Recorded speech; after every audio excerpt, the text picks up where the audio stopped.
Gönül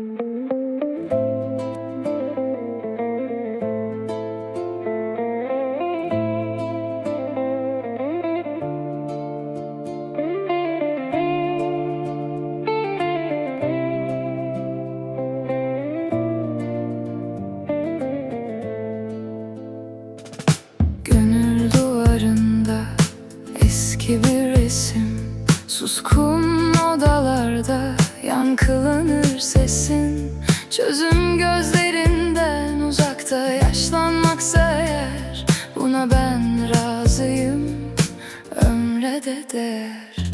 Sımsıkı sarılmışım o son bakışa, yüreğim dayanmaz bu soğuk kışa. Geriye dönmek mi, yollar darmadağın, gölgesi ağır basar sustuğum dağın. Çalıyor ömrümü bu deli zaman, vuruyor göğsüme vermiyor aman. Kaç kere içimde fırtına koptu, yoruldum yollardan, bir soran yoktu. Yanıyorsa yansın, söndüremem artık bu hasrete yeni bir pranga eskitemem.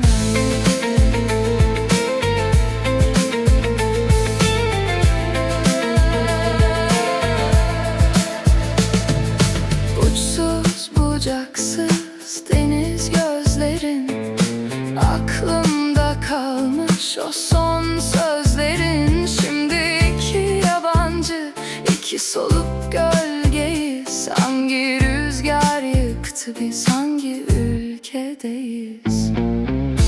Çalıyor ömrümü bu deli zaman, vuruyor göğsüme vermiyor aman. Kaç kere içimde fırtına koptu, yoruldum yollardan, bir soran yoktu.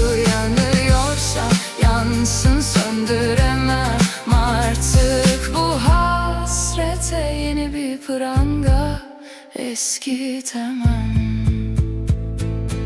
Kaç kere leylim, kaç kere bahar oldu, gönül kapandı da kapında köle oldu.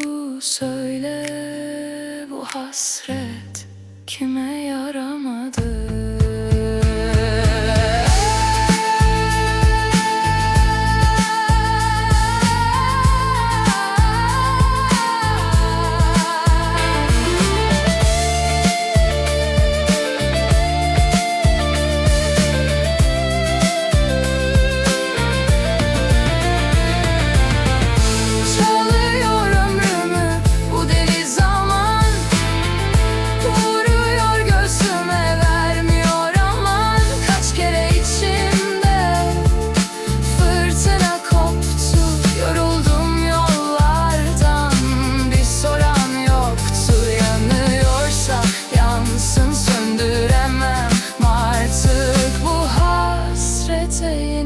Pranga eskitemem.